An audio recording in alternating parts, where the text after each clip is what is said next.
सुषमा जी से आग्रह करना चाहूंगा कि धारा 15 और 16 जिसके आधार पे आरक्षण दिया जाता है वो इस पे लागू होता ही नहीं। और उसकी वजह यह है कि धारा 15 ये कहती है कि the state shall not discriminate.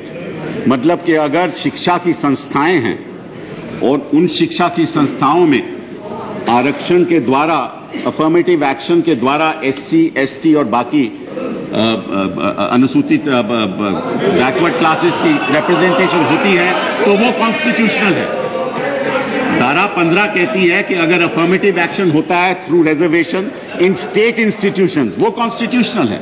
और धारा जो 16 है वो स्टेट एम्प्लॉयमेंट के बारे में बात करती है कि अगर कोई किसी को नौकरी देनी हो और सरकार ने नौकरी देनी हो और सरकार अगर नौकरी दे और उसमें आरक्षण SC, ST जो बैकवर्ड्स को मिले तो वो भी कॉन्स्टिट्यूशनल है। लेकिन उसका लोकपाल की नियुक्ति से क्या ताल्लुक? क्या लोकपाल की नियुक्ति कोई स्टेट है? क्या लोकपाल स्टेट है? क्या लोकपाल कोई सरकारी नौकरी है? क्या लोकपाल की सरकारी मतलब क्या? अब सुषमा जी का कहना क्या है, मोटे तौर पे कहना क्या है कि इस देश में 16 करोड़ अल्पसंख्यक हैं, हम एक भी अल्पसंख्यक को सिलेक्शन कमेटी में आने नहीं, लोकपाल में आने नहीं देंगे। ये कहते हैं। इनकी नीयत ये है, इनकी नीयत ये है कि 16 करोड़ अल्पसंख्यक को वहां लोकपाल में कोई जगह नहीं मिलेगी। ये किस किस्म की आर्ग्यूमेंट है? ये आर्ग्यूमेंट ही अपने आप में असंवैधानिक है।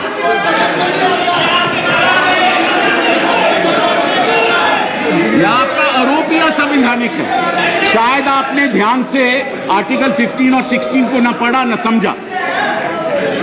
और मैं चाहता, तभी मैं कह रहा था कि ये बड़ा खतरनाक होता है कभी कभी अगर पार्लियामेंटेरियन एडवोकेट का रूप ले ले, बड़ा खतरनाक होता है। मैं नहीं चाहता कि आप उस खतरे में पड़ो।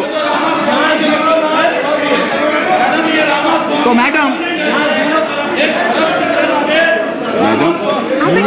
बैठिए ना, लोकपाल का मतलब क्या है? बैठिए, आपके और लोग बोलेंगे ना तब बोलिएगा, बैठिए। मैडम लोकपाल का मतलब क्या है?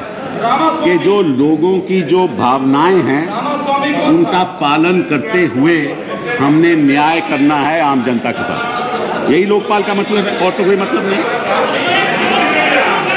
अगर हमारे अनुसूचित जातियों के लोगों की वहां रिप्रेजेंटेशन नहीं होगी, अगर हमारे बैकवर्ड क्लासेस के लोगों के रिप्रेजेंटेशन नहीं होगी और विमेन की रिप्रेजेंटेशन नहीं होगी और माइनॉरिटीज की रिप्रेजेंटेशन नहीं होगी, और तो आप क्या जनता के साथ न्याय कर पाओगे?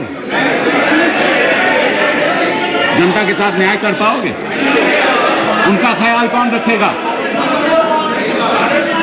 गुजरात में नरेंद्र मोदी जी उनका ख्याल रखेंगे?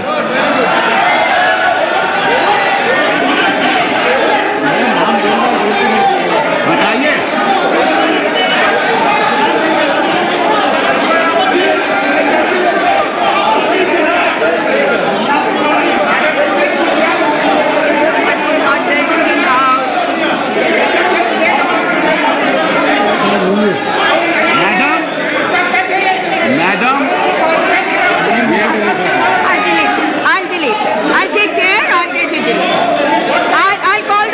For the record and I'll get it deleted. ठीक है। I said I will call for the record. अब बोलिए, please proceed. Yes. मैडम, अब उनको बोलने का मौका तो दीजिए। इतना शोर मचा रहे हैं, हर शब्द पे बोले जा रहे हैं। अब बोलिए। सवाल आरक्षण का नहीं है, सवाल ये है। जी बैठ जाइए। अब हर वक्त क्यों खड़े हो जा रहे हैं? हर समय बैठे। जो मुश्किलें हैं, जो भ्रष्टाचार, ठीक है, आम नागरिक के सामने एक खतरा बन के खड़ा हुआ है, come on, sit down. उसका ख्याल कौन रखेगा? ये तय करना है। Nothing else will go in record. आप बोलिए प्लीज कंटिन्यू।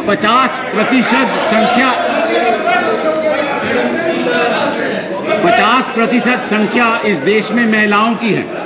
क्या सुषमा जी चाहती हैं कि कोई महिला वहां ना हो आरक्षण के द्वारा? या क्या इनका ये नजरिया है? और क्या ये सोचती हैं कि जिस कमेटी में प्रधानमंत्री होंगे, लीडर ऑफ ऑपोजिशन होंगी, चीफ जस्टिस के नॉमिनी होंगे, एमिनेंट ज्यूरिस्ट होंगे, वहां कोई गलत स्पीकर होंगे, वहां कोई गलत नियुक्ति होगी? या आप ये सोचती हैं? या आप कहने का मतलब ये है कि इन 5 लोगों के पास हमारे कोई भरोसा नहीं है इन पे? ये सही महिला को बिठाएंगे, सही माइनॉरिटी के आदमी को बिठाएंगे, सही एससी को बिठाएंगे, सही एसटी को बैठाएंगे, सही बैकवर्ड को बिठाएंगे। मुश्किल तो ये है कि क्योंकि आपको अपने आप में ही भरोसा नहीं है, इसलिए अब हम पे भरोसा नहीं करती हैं। ये मुश्किल है आपको। तो ये जो आपने रिजर्वेशन की जो बहस छेड़ी है, ये मैं समझता हूं कि इसको आपको छेड़ना नहीं चाहिए था। इसको छेड़ना नहीं चाहिए था, क्योंकि ये देश आपकी ओर देख रहा है, हमारी ओर कम, आपकी ओर ज्यादा।